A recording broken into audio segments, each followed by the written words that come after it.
What's up, Eagle Eye News? I'm Andrew Burke.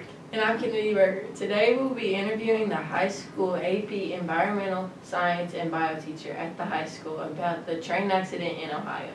Additionally, we will be going to Allie McGuffey, who is with Senior Sanchez, who recently took his citizenship test.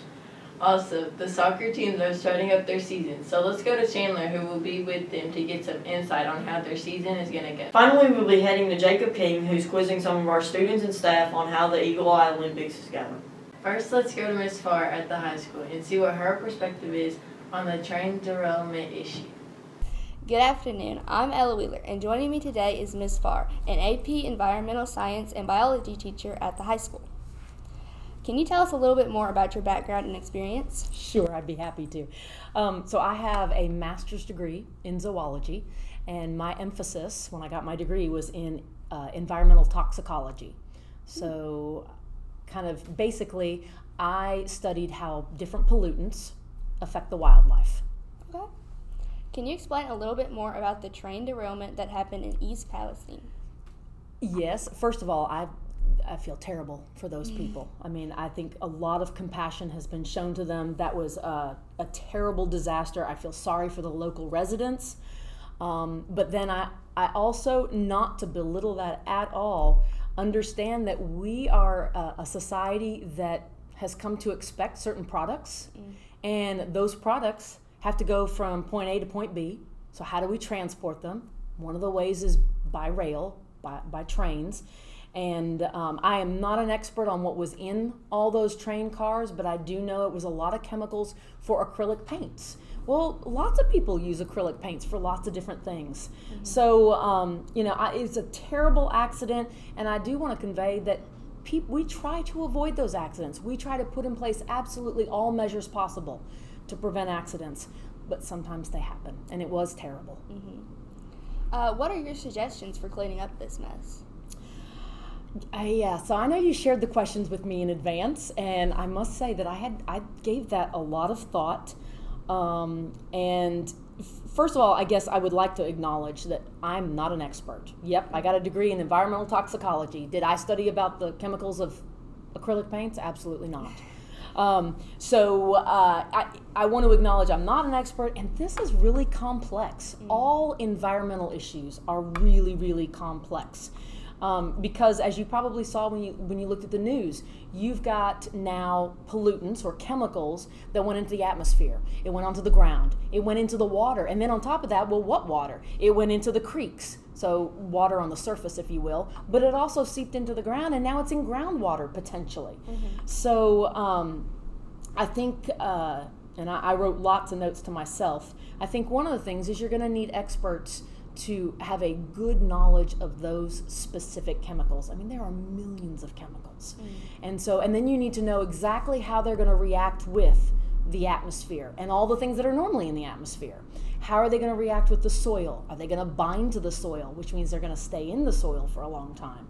How are they going to react with the water? Are they going to dissolve in the water, which means then they'll be in the water for a long time? So how persistent are some of these things that were leaked into the environment? Okay. Do you think that the federal government is telling the truth about people being able to go back to their homes? That was a good question that you asked. That was good. And I guess I'm going to take it back to, I think the general public has been tainted by the COVID-19 experience. The data was not easily forthcoming from the government, and so I think that caused the public to be anxious.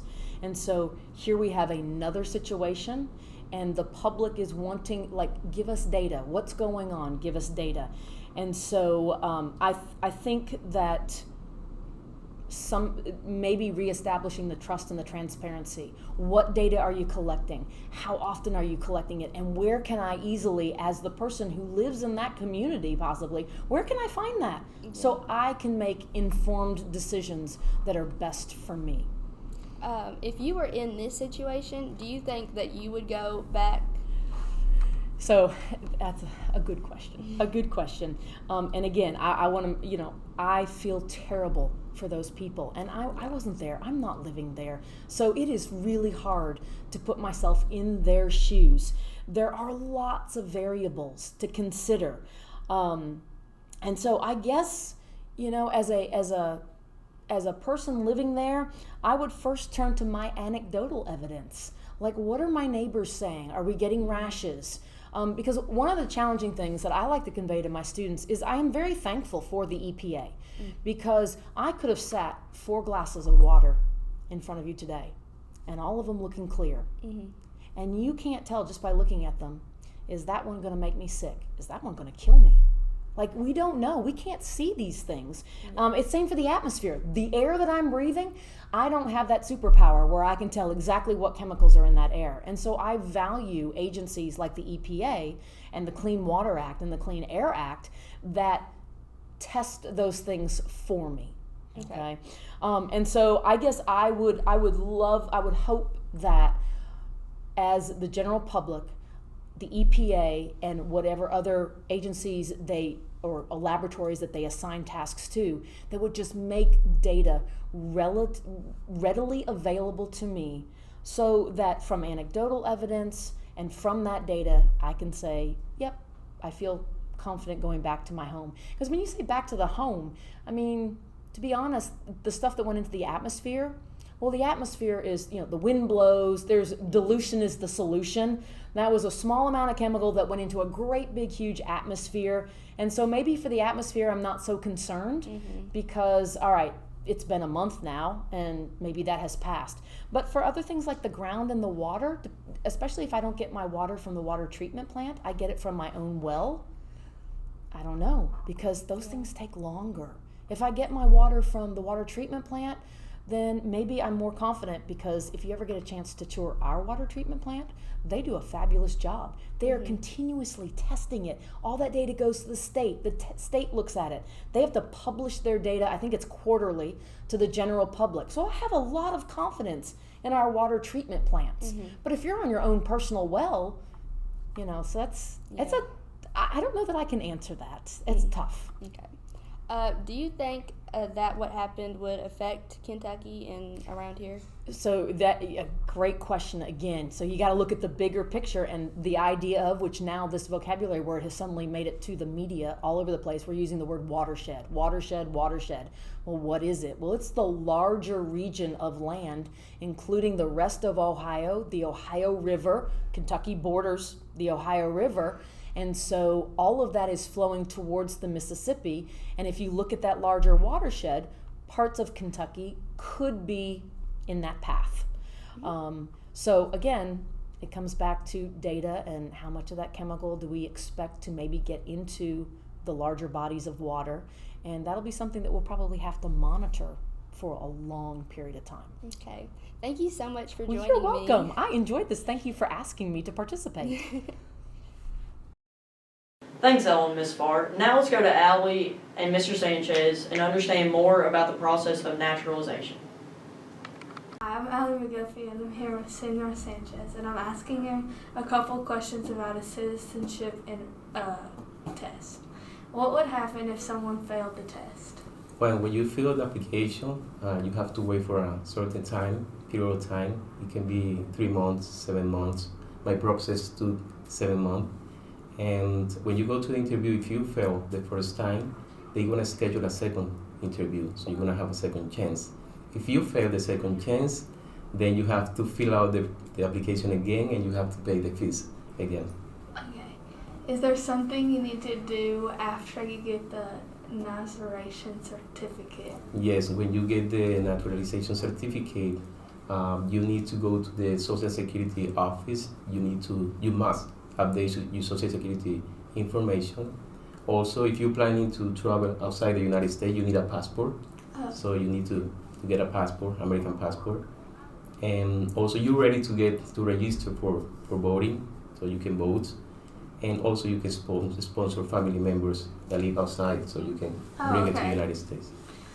Were you nervous to take the test? Well, I felt nervous the day I received the notification letter that I have the interview.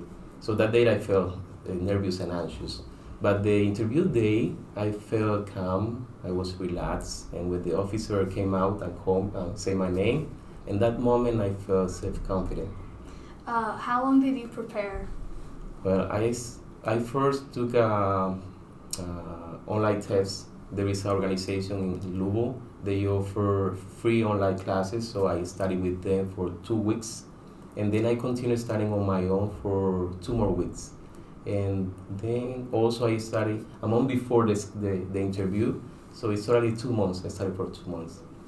When do you take the oath of allegiance? It was on February the 24th. It was a Friday. It was in Dayton High School. It's northern Kentucky. It was in the gym of the school. And that day, during the ceremony, the students and the staff of the school, they were invited to observe the ceremony. Even the school band, they played the national anthem that day. What was the hardest question? Well, you need to learn and memorize 100 questions. And the day of the interview, they're gonna ask you 10 random questions. So the first 5 questions, I provide quick answers. But the question number 6, that made me think. The question is, who is the Chief Justice of the Supreme Court? So for that question, that made me think that the answer is John Roberts. Okay. All right. Thank you so much. Muchas gracias por invitarme.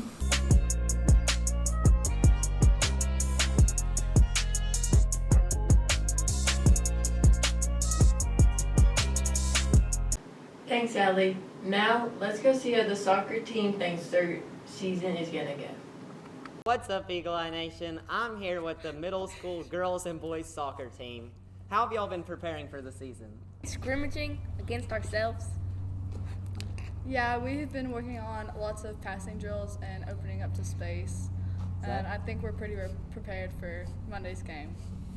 We've been working on our touches and our passes. We've also been doing a lot of conditioning. The boys played their first game on Tuesday. How did that go? It wasn't as well. It didn't go as well as we thought it would. The final score was 4-0 Wayne County. Good luck to you guys. Now let's go to Jacob and see how the finals of the Eagle Eye Olympics went. The Eagle Eye Olympics. I'm Jacob King with Owen Wheeler, and today we're here with a candidate from every grade and a teacher to play trivia. This will be over movies and books, and let's get into the game. Alright, what was the name of the first film in the Harry Potter series?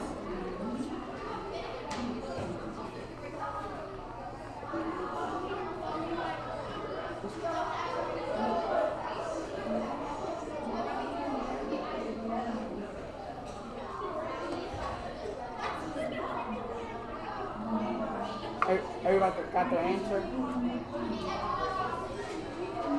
Alright, turn your boards.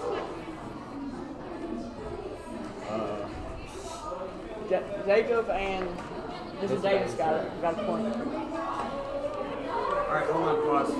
You guys gotta be like. They're really loud over there. That's y'all why I gotta be hadn't like- started this. I think I'm gonna go ask if they could be a little bit quiet.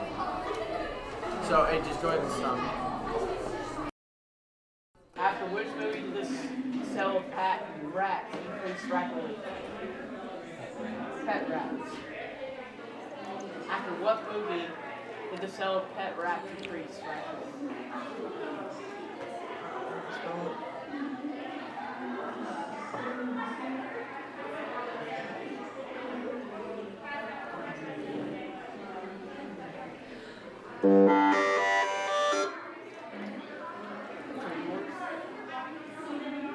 You all get it? Alright, how many Star Wars movies are there?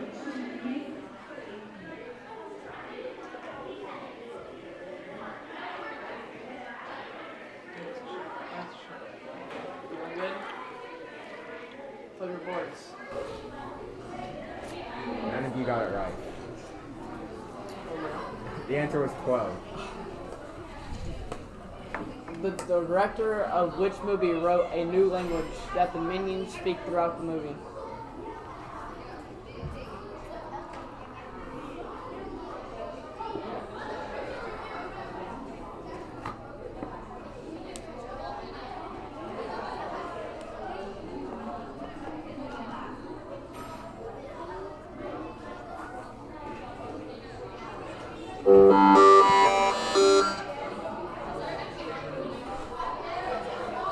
Minions. Jacob got it right. Jacob Davis is in the lead with 3. Mr. Davis follows him with 2. In which movie did Captain America lift Thor's hammer?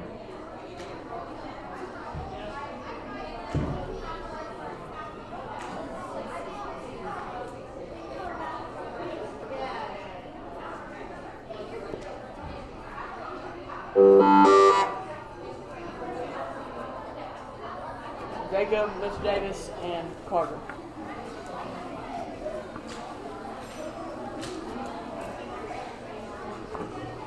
How many Infinity Stones are there?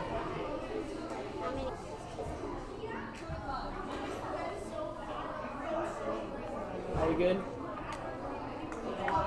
Flip your boards. Jacob, Mr. Davis, and Carter with it again.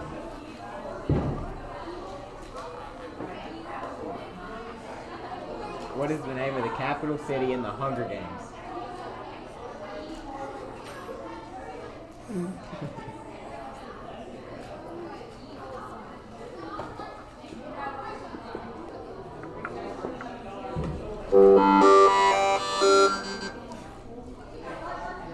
Flip your boards. The answer was Panem. Panem. Buddy got that one. Who is the author of Harry Potter?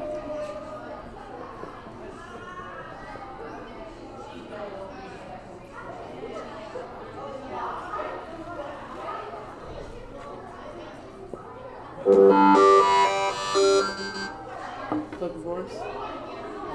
Jacob, Mr. Davis, and Carter again.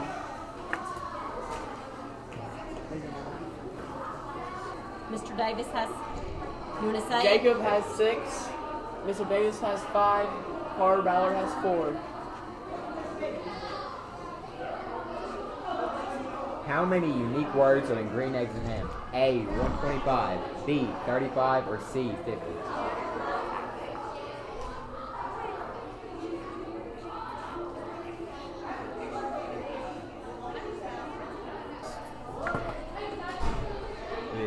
It's C, Mr. 50. Davis and Carter go ahead. Mr. Davis and Carter.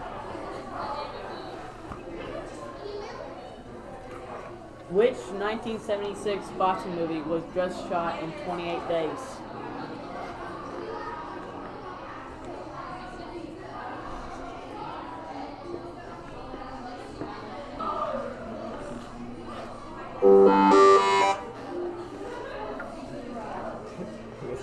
Mr. Davis got it. Rocky. Mr. Davis took the lead with 7. Jacob Davis still has 6.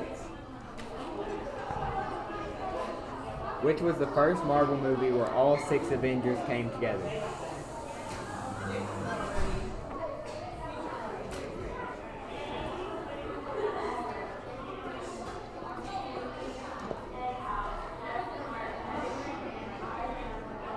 We good?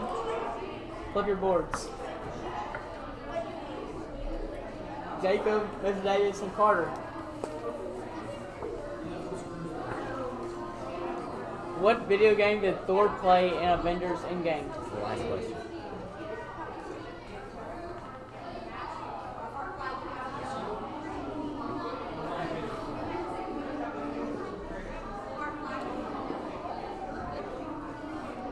Flip your boards.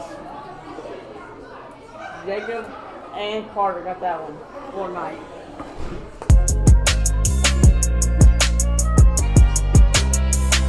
The closest person to this question wins. How many Avengers movies are there? Avengers films. This means solo films too, like Thor or Captain America. Yeah.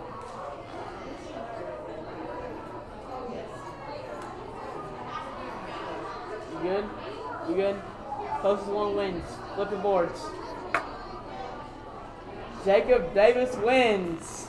It's It was 31. Awesome. Congrats. Congratulations to Jacob Davis for winning the trivia. Thanks to who all competed. Thanks to everyone watching, and we'll catch you next time on Eagle Eye News.